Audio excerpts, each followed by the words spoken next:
믿을 수 없는 일이 벌어졌습니다. 전 세계 커피 본고장만 취재해온 제가 그 한국의 감성 카페에 무릎을 꿇게 될 줄은 정말 상상도 못했습니다. 에티오피아의 생두 농장에서 이탈리아의 3대 커피 가문에서 수많은 전설과 기술을 마주해온 제게 서울의 작은 카페 한 곳이 그 모든 기준을 무너뜨리는 경험을 안겨줄 줄이야. 그곳에서 저는 처음으로 커피 한 잔 때문에 모욕을 당했고 감정이 흔들려 취재를 포기할 뻔했습니다. 외국인이면 다 봐줘야 돼요? 그 한마디에 저는 그동안 쌓아온 자존심이 박살나는 기분이었습니다. 그 사건이 없었다면 저는 끝내 한국을 오해한 채 돌아갔을 겁니다. 과연 한국에서 무슨 일이 있었던 걸까요? 지금 바로 시작합니다. 잠깐 여러분의 구독과 좋아요는 영상을 만드는 게 큰 힘이 됩니다. 안녕하세요. 저는 요나스 슈미트라고 합니다. 독일 베를린에서 활동 중인 38세의 커피 전문 저널리스트로 독일 최대 커피 잡지인 카페 크로니켈에서 지난 15년간 수백 개의 커피숍을 취재해 왔습니다. 에티오피아의 원두 산지에서 노동자들과 함께 흙먼지를 마셔가며 생두를 볶아봤고 나폴리의 100년 된 카페에서 전통 에스프레소 머신 소리로 아침을 연 적도 있습니다. 그 경험들이 저를 진짜 커피 문화를 이해하는 사람으로 만들어 주었다고 믿어왔습니다. 그런 저에게 편집장은 이렇게 말했습니다. 한국에 가볼래? 요즘 유럽 바리스타들 사이에서 K카페가 아주 화제야. 처음 이 말을 들었을 때 저는 웃음을 참지 못했습니다. 한국? 감성 카페? SNS용 커피 사진이나 올리는 나라에 무슨 진짜 커피 문화가 있다는 건가요? 저는 아시아의 카페 문화를 트렌디하지만 본질 없는 겉하기식 소비 문화라고 단정지어 왔습니다. 그런데 편집장이 말을 이어갔습니다. 연남동, 성수동, 북촌, 이 도시의 카페들은 단순한 커피숍이 아니라 감정을 소비하고 공유하는 공간이야.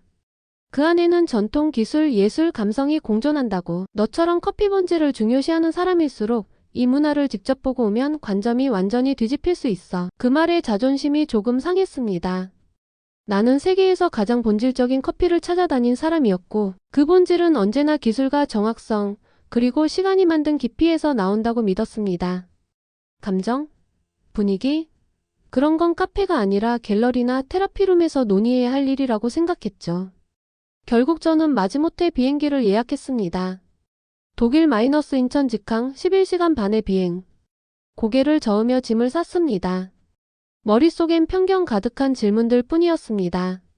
한국의 커피는 얼마나 달콤할까? 라떼 위에 또 무슨 토핑을 올릴까? 음악은 얼마나 시끄러울까? 그리고 도착한 서울. 첫 인상은 사실 충격이었습니다. 공항의 시스템은 무서울 만큼 정돈돼 있었고 사람들은 바쁘면서도 절도 있게 움직였습니다. 지하철에서 느낀 청결함, 거리 곳곳에서 만난 공공 와이파이, 편의점에서 사 먹은 따뜻한 캔커피까지 제가 예상했던 복잡하고 낯선 아시아가 아니었습니다. 하지만 진짜 충격은 첫 카페 방문에서 터졌습니다. 제가 첫 번째로 찾은 곳은 북촌 한옥마을에 위치한 SNS에서 많이 회자되는 전통 한옥 카페였습니다. 건물 외관은 말 그대로 옛날 집이었지만 안에 들어서는 순간 시간은 뒤섞이기 시작했습니다. 천장은 석가래 그대로였고 벽면에는 미니멀한 조명이 달려 있었으며 내부 전체는 따뜻한 톤의 조명과 나무 향기로 가득했습니다. 그리고 가장 놀라웠던 건 직원의 응대였습니다. 20대 청년이 두 손을 모아 이렇게 말했습니다. 어서 오십시오. 저희 공간에 와주셔서 감사합니다. 저는 멍하니 그 인사를 받았습니다. 커피를 주문하러 왔을 뿐인데 왜 이런 대접을 받는 거지? 아니, 이건 오히려 부담스럽다고 느껴졌습니다. 그 카페에서 마신 첫 커피는 쌍화라떼라는 메뉴였습니다. 처음 보는 이름에 흥미를 느껴 주문했지만 첫 입을 마시는 순간 저는 거의 뱉을 뻔했습니다. 이건 커피가 아니야. 한약이잖아. 당황스러웠습니다. 하지만 주변 사람들은 그 음료를 마시며 아주 진지하게 감상하고 있었습니다. 누군가는 노트북을 펴고 글을 쓰고 있었고 어떤 커플은 서로의 감정을 조용히 나누고 있었죠. 카페라기보단 도서관 같은 분위기였습니다. 조용하고 절제된 그 공간은 저에게 큰 긴장을 안겨주었습니다. 그날 밤 숙소로 돌아와 편집장에게 메일을 보냈습니다. 한국의 카페는 커피보다 인테리어와 분위기에 더 초점을 맞추고 있는 것 같습니다. 제가 기대한 커피 문화와는 거리가 멉니다. 감성이 지나쳐서 오히려 불편합니다. 그렇습니다. 저는 처음엔 이 문화를 받아들이지 못했습니다. 오히려 그 감성의 깊이에 당황하고 불편함을 느꼈죠. 하지만 지금 돌아보면 그건 단지 익숙하지 않음에서 오는 두려움이었습니다. 낯선 감정의 형태가 불안으로 다가왔던 거죠. 그러나 그때는 몰랐습니다. 이 작은 불편함이 제가 완전히 다른 커피의 세계로 들어가는 입구였다는 것을요. 서울에 도착한 지 3일째 되던 날이었습니다. 편집장은 하루에 최소 3곳의 카페를 취재하고 그 경험을 정리하라는 미션을 주었습니다. 말하자면 미각, 시각, 청각, 후각, 촉각 모든 감각을 동원해 한국 카페의 총체적 감성을 보고 오라는 명령이었죠. 저는 북촌의 첫 경험 이후 마음속에 약간의 벽을 세운 채 다음 목적지인 연남동으로 향했습니다. 한국 젊은 세대들이 가장 감성적인 동네로 꼽는 곳이라고 들었습니다. 그곳에는 SNS에서 유명한 디저트와 공간의 향연이 있다고 하더군요. 처음 들어간 곳은 마카롱과 티라미수가 유명한 베이커리 카페였습니다.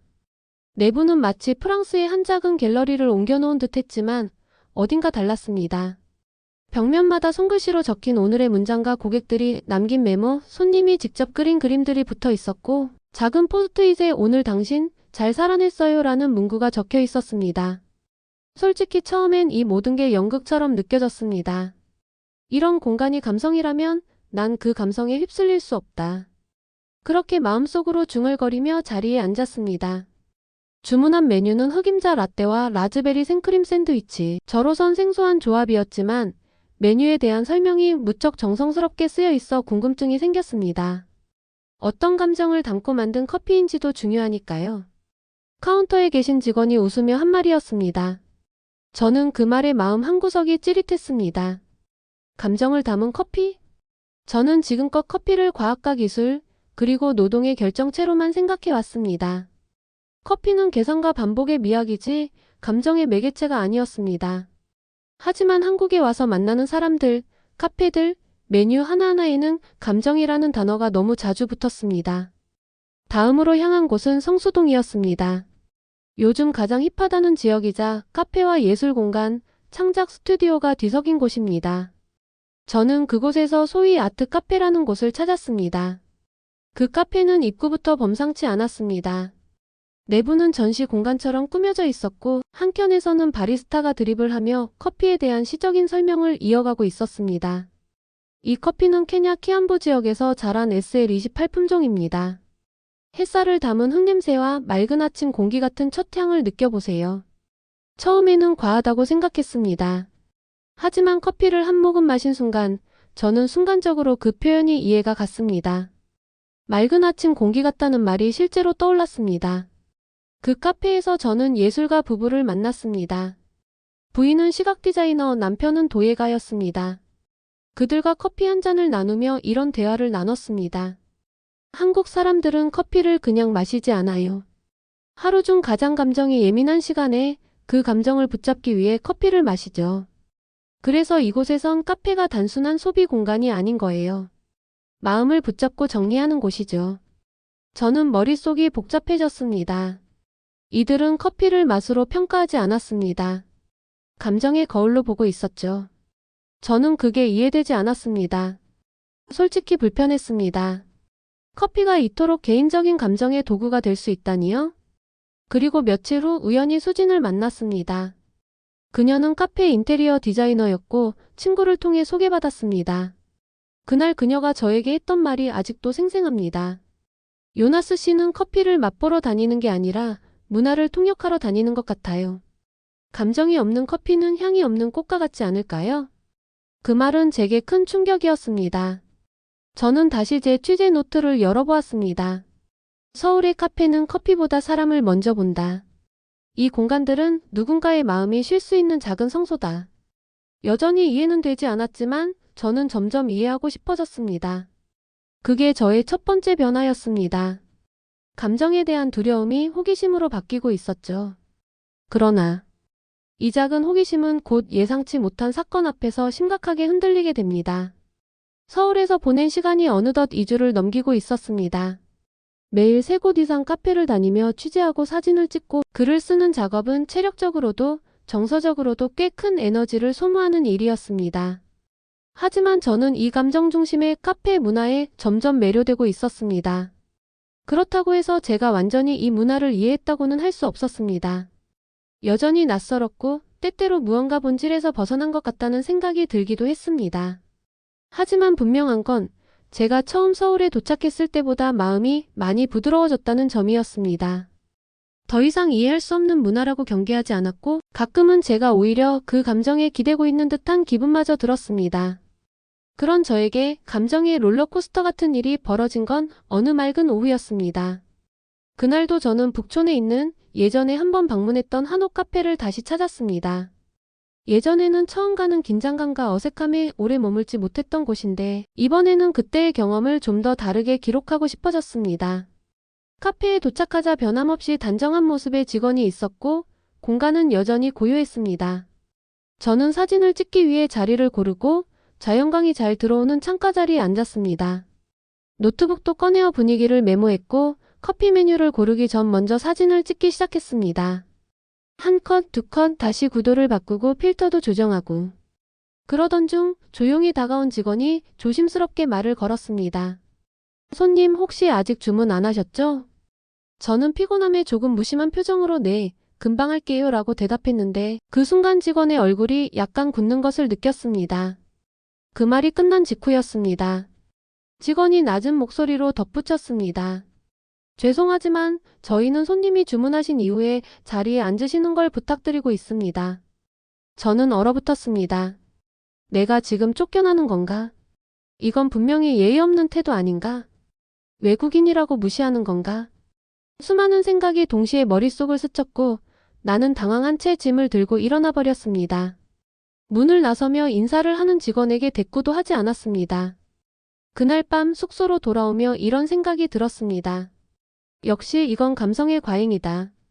친절하다고 생각했는데 결국은 형식일 뿐이었나? 그 다음날 저는 약속이 있어 연남동에서 수진을 만났습니다. 저와 가장 가깝게 지낸 유일한 한국인 친구였기에 마음속 감정을 털어놓고 싶었습니다. 그 카페에 전에 한번 갔었지? 어제 다시 갔는데 솔직히 불쾌했어. 사진 좀 찍고 있었다고 예의 없다고 말하더라고. 외국인 차별 아니야? 수진은 조용히 제 말을 듣고 고개를 갸웃하더니 이렇게 말했습니다. 그 카페에 자리 앉기 전에 메뉴 주문하는 게 원칙이에요. 사진 찍는 것도 괜찮긴 한데 오랜 시간 앉아있으면 민폐라고 생각할 수 있어요. 그게 꼭 외국인을 무시해서 그런 건 아닐 거예요. 그 말을 듣는 순간 저는 숨이 턱 막혔습니다. 제가 느낀 불쾌감이 상대의 무례함 때문이 아니라 제 오해에서 비롯된 것이라는 사실에 머리가 멍해졌습니다. 그날 밤 저는 도저히 잠을 잘 수가 없었습니다. 한국에서의 마지막 취재 주간이었고 그동안 제가 만났던 수많은 감정과 미소들 그리고 그날 카페에서 직원의 정중한 태도까지 하나하나가 머리를 스쳤습니다. 나는 진심과 형식을 구분하지 못했던 것일까? 아니면 내가 감정을 의심하는 방식이 문제였던 것일까? 결국 다음날 아침 저는 다시 북촌 카페를 찾았습니다. 카운터에 있던 직원은 제가 들어서는 순간 살짝 놀라는 표정을 지었지만 곧 밝게 웃으며 인사했습니다. 다시 와주셔서 감사합니다. 저는 그 자리에서 고개를 숙이며 말했습니다. 어제는 제가 실례가 많았습니다. 외국인이라 잘 몰랐습니다. 죄송합니다. 직원은 두 손을 모으며 고개를 숙였고 저에게 따뜻한 유자차를 먼저 건넸습니다. 이해해 주셔서 감사합니다. 좋은 기사 되시길 바랄게요. 그 짧은 순간이었습니다. 제 마음속에서 뭔가 무너졌고 또다시 세워졌습니다. 이건 예절이 아니라 감정의 존중이구나. 이들은 형식을 지키는 게 아니라 감정을 배려하는 방식으로 관계를 맺고 있었구나. 그 순간 저는 비로소 한국 카페 문화의 본질을 느낄 수 있었습니다. 그것은 감성이라는 이름을 한 상대의 마음을 존중하는 언어였습니다. 서울에서의 마지막 하루. 그날 저는 새벽 일찍 숙소를 나섰습니다. 아직 해가 뜨기 전 거리에는 겨우 몇 사람만이 움직이고 있었고 공기는 차가우면서도 맑았습니다.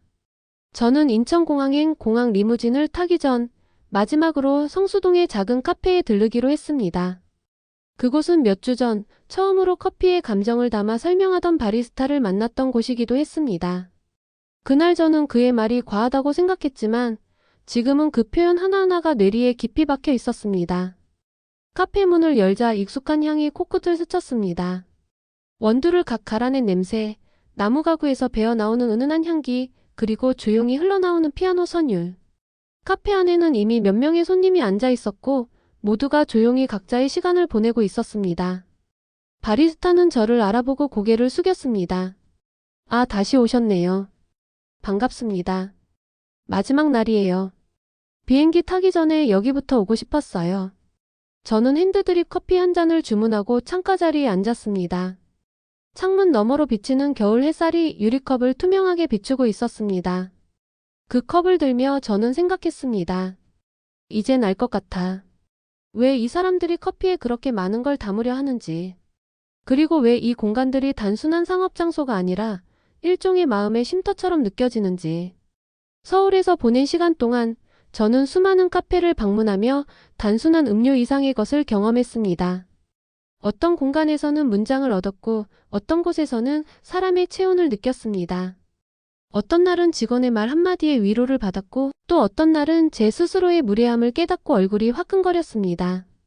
그 모든 감정이 지금 이 한 잔의 커피에 농축되어 있는 것 같았습니다. 비행기를 타기 직전 저는 공항 라운지에서 편집장에게 이메일을 보냈습니다. 제목은 이렇게 적었습니다. 한국 카페 문화 감정이 향기가 된 공간. 본문에는 제가 겪은 모든 이야기를 정리해 보았습니다. 이곳의 카페는 단순히 커피를 마시는 장소가 아닙니다. 감정을 쌓고 감정을 나누고 감정을 치유하는 문화의 중심입니다. 유럽이 기술과 전통으로 커피를 설명한다면 한국은 감성과 마음으로 커피를 나눕니다. 처음에는 그것이 비효율적이고 낭만적이라고 생각했습니다. 그러나 지금은 그것이 가장 인간적인 방식이라는 것을 알게 되었습니다. 이메일을 보낸 후 저는 노트북을 덮고 조용히 비행기에 올랐습니다. 기내에서는 문득 제가 만났던 모든 사람들의 얼굴이 떠올랐습니다. 카페에서 웃으며 주문을 받던 직원, 감정에 대해 설명하던 수진, 조용히 손으로 감사의 표시를 보내던 북촌 카페 직원까지. 그리고 마지막으로 저 자신. 그 누구보다 커피의 본질을 안다고 자부했던, 그러나 정작 사람의 감정은 무시해왔던 제가 떠올랐습니다. 진짜 여행은 타인을 이해하는 것이 아니라 그들을 통해 나 자신을 다시 보는 것.